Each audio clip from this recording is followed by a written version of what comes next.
দেখো আমরা একটা ছন্দ শিখবো, যেটা হচ্ছে যেইগুলা দিয়ে আমরা মূলত এই যে ত্রিকোণমিতিক যে অনুপাতগুলো আছে এই ত্রিকোণমিতিক অনুপাতগুলো মুখস্থ রাখবো। তো দেখো ত্রিকোণমিতিক অনুপাতগুলো যে আমরা মুখস্থ রাখতে যাই, আমাদের এই ছন্দটা মুখস্থ রাখতে হবে যে সাগরে লবণ আনে, কবরে ভূত আনে, টেরা লম্বা ভূত। তোমরা যদি এটা মনে রাখতে পারো তাহলে সহজে মনে রাখতে পারবা। এখানে দেখো আমি লিখে দিছি সাগরে বলতে আমরা সাইন থেটা বোঝাবো। এখন দেখো এই যে সাইন থেটা নাকি, সাগরে বলতে যদি আমরা সাইন থেটা বোঝাই, এই যে সাইন থেটা। এখন দেখো সাইন থেটার পরে দেখো তো সাগরে লবণ, তো লবণতে কি লিখছি আমরা, লম্ব লিখছি কিনা, লম্ব। আনেতে কি লিখছি, অতিভুজ। দেখো তো উপরে লম্ব নিচে অতিভুজ আছে কিনা।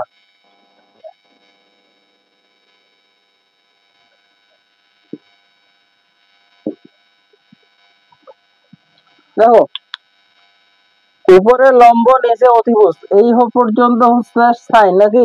এরপরে দেখো কবরে বলতে আমরা কি আনছি, কস। এখন দেখো কস সমান আমরা কি লিখছি, ভূত আনে। ভূত বলতে কি, ভূমি, এই যে ভূমি। আবার যেহেতু আনে, ভূত আনে নাকি, ভূত আনে, তার মানে আনেতে বলতে কি বোঝা লিখছি, অতিভুজ। তো এই হচ্ছে সাইন আর কস। এখন দেখো সাইন, এবার ট্যান থেটা সমান কি লিখছি, টেরা। টেরাতে কি, ট্যান। এখন হচ্ছে লম্বা বলতে আমরা কি আনছি, লম্ব নাকি। লম্বা সমান কি লিখছি, লম্ব, এবং ভূত সমান লিখছি ভূমি। তার মানে দেখো তো প্রত্যেকটার সামনে এই যে সাইন, সাগরে বলতে সাইন, কবরে বলতে কস, টেরা বলতে ট্যান। এরপরে দেখো লবণতে কি, লম্ব, ভূমিতে ভূত, আর লম্বাতে লম্ব। এরপরে ভূততে কি, ভূমি, আনেতে অতিভুজ, আনেতে অতিভুজ।